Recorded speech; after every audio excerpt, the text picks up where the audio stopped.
Does it seem like a lot of people are being priced out of buying homes? It seems like home prices have just been going up and up and up and up and up. And then there are rumors of a crash, or even if there is a crash, like how far down prices even come. Because it's just looking like the average person or even average family won't be able to afford to purchase a home. And they claim there are so many factors to this. I'm not an economics expert at all, but we all see what's happening, and we see the issue as well with rent. I look at places that are extreme, like California, like the increased homeless populations there, especially in places like Oakland and San Francisco, where people are working poor. I think someone told me of people out here paying thousands of dollars and they're renting rooms. I know it's not like this everywhere, but a lot of places where there are jobs, the income is not enough for someone to purchase a place. And is there a solution? Is there a solution in the near future, especially for millennials or younger? Or should they just give up on even thinking about purchasing a home? I actually read a dystopian article some time ago.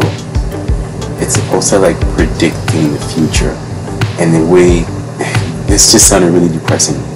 It says that a working professional. It was describing the life of a working professional in the city. It said this working professional shared a place with 39 other people. So basically, you have 39 other roommates, and you're taking a crowded train to work, or you may work from home. Either way, that is how can you work from home with 39 other roommates? That was the gist of the article, and I was just like, how do people even get to the next stage of life if they want to start a family? And I know a lot of people now are foregoing having families, so this may be an existential thing. So are we just going to sacrifice procreation based on this economic model that we live under? In that way, it's like some type of a group self-extinction type of thing. I know it's extreme, but I'm just looking at the economic climate right now, as far as purchasing a home and people finding homes to buy. It's just really crazy how, like, even under the two incomes, it's hard to find a place. And it's all these bidding wars going on, and you have corporations purchasing homes and renting, and then even their rent is going up, but their incomes have not gone up or have not caught up with expenses. And this, I think, something has to give somewhere. You can't just keep, I don't know, you can't just keep everybody kind of in an economic, what do you want to call it? It's almost like they're stuck. People are stuck. They work hard to progress themselves. They say everybody needs to now kind of try to become more self-reliant or independent.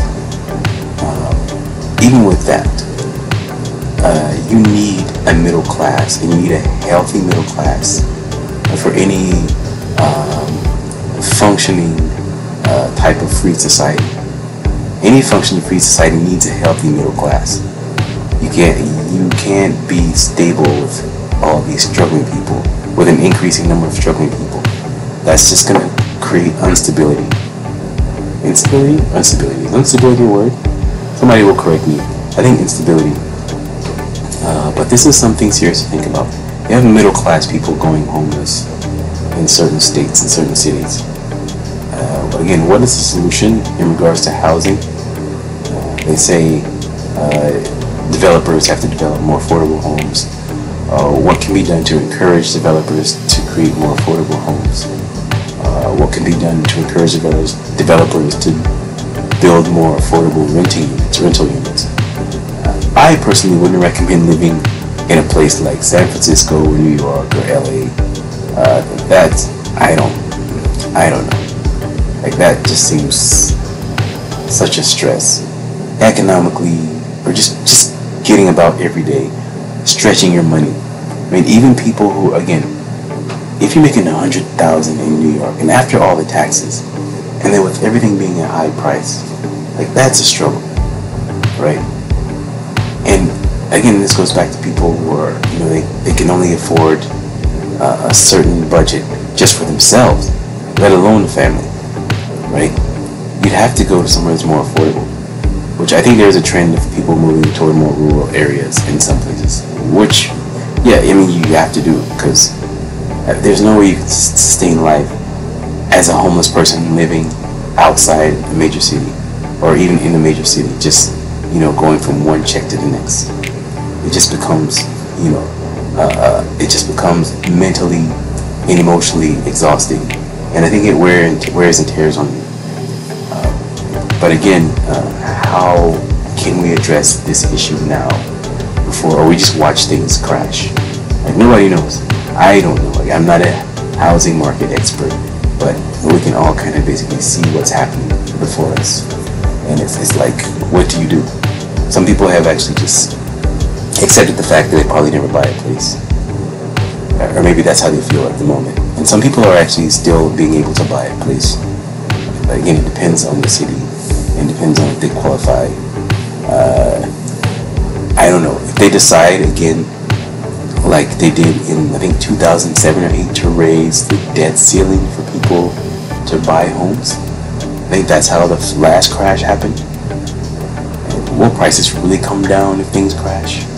Or will it just keep going up? Will it come down a little bit, but not enough for people to be qualified for loans to purchase a place? I think we need to increase supply. I mean, everybody should have somewhere to stay. It just smells like just something isn't correct. But again, I'm not a mortgage expert. But I'm sure someone out here knows, and they will provide this information. Let me know. Write something in the comments, and send me an email, and don't forget to like and subscribe. Thank you so much for taking time to listen.